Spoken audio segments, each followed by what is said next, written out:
Perkenalkan, nama saya Angelina Peleng dengan NIM 2214201019 dari kelas A1 Fakultas Keperawatan di Universitas Pembangunan Indonesia.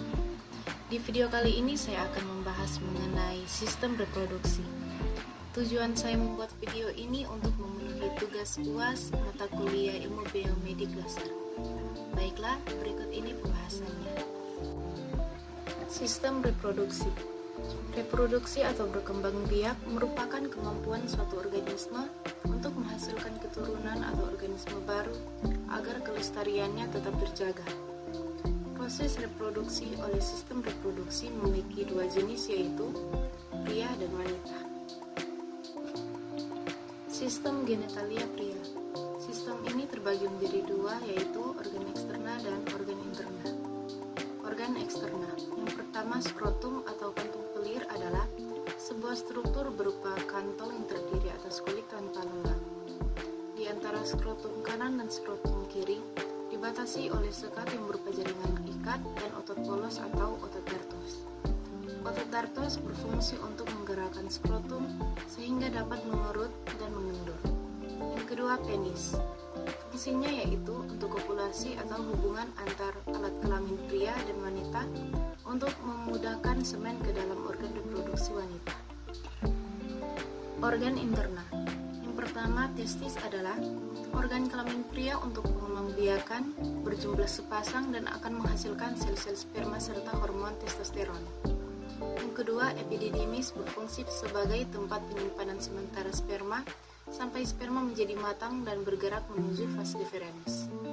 Yang ketiga, vas deferens atau saluran sperma berfungsi sebagai saluran tempat jalannya sperma dari epididymis menuju kantung semen atau kantung mani atau biasanya disebut dengan vesikula seminalis. Yang keempat, testosteron merupakan hormon kelamin pria yang disekresikan oleh kelenjar kelamin pria, yaitu sepasang testis yang dirangsang oleh rangsangan kelenjar gonad lainnya. Yang kelima, sperma berbentuk oval dan terbagi menjadi tiga bagian, yaitu kepala, nitis atau leher, dan ekor. Kelenjar kelamin pria. Yang pertama, vesikula seminalis atau kandung mani berfungsi untuk memproduksi molekul seperti fruktosa yang berfungsi sebagai sumber energi bagi sperma. Yang kedua, kelenjar prostat. Sekresi dari kelenjar prostat adalah cairan encer berwarna seperti susu dan bersifat basah yang berfungsi untuk meningkatkan pergerakan sperma. Yang ketiga, kelenjar bulbouretra atau Cowper berfungsi untuk merespons stimulasi seksual dan mengeluarkan cairan basah kental. Sistem genitalia pada wanita. Sistem ini terbagi menjadi dua, yaitu organ eksterna dan interna. Organ eksterna. Yang pertama, mons pubis berfungsi sebagai pelindung terhadap benturan-benturan dari luar dan dapat menghindari infeksi dari luar dan melindungi alat genitalia dari masuknya kotoran. Yang kedua, labia mayora atau bibir besar berfungsi untuk menutupi organ-organ genitalia di dalamnya dan mengeluarkan cairan pelumas pada saat menerima rangsangan seksual. Yang ketiga, labia minora atau bibir kecil berfungsi untuk menutupi organ-organ genitalia di dalamnya serta merupakan daerah erotik yang mengandung pembuluh darah dan saraf. Yang keempat, klitoris atau kelentit adalah sebuah jaringan erektil kecil yang serupa dengan penis pria. Yang kelima, vestibula atau vestibulum. Pada vestibulum terdapat dua buah kelenjar skene dan dua buah kelenjar Bartolini yang mengeluarkan sekret pada waktu koitus. Yang keenam, kelenjar vestibula Mayer atau Bartolini. Kelenjar ini menghasilkan lendir atau mukus untuk lubrikasi, terutama ketika peningkatan hasrat seksual yang kemudian akan mendukung kegiatan seksual. Yang ketujuh, himen adalah diafragma dari membran tipis di tengahnya berlubang supaya kotoran menstruasi dapat mengalir keluar.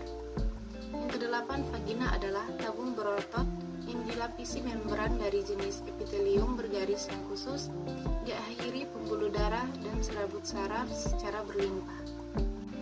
Organ interna. Yang pertama, uterus atau rahim berfungsi untuk menahan ovum yang telah dibuahi selama perkembangan. Yang kedua, ovarium atau indung telur berfungsi sebagai organ penghasil sel kelamin pada wanita. Yang ketiga, tuba uterina atau falopi sebagai tempat pertumbuhan atau pembelahan embrio sementara sebelum akhirnya melekat pada endometrium atau lapisan pada rahim. Kelenjar mama. Kelenjar mama atau buah dada adalah perlengkapan pada organ reproduksi wanita dan mengeluarkan air susu. Buah dada merupakan bagian tubuh yang berfungsi untuk memproduksi ASI. Demikianlah pembahasan saya mengenai sistem reproduksi.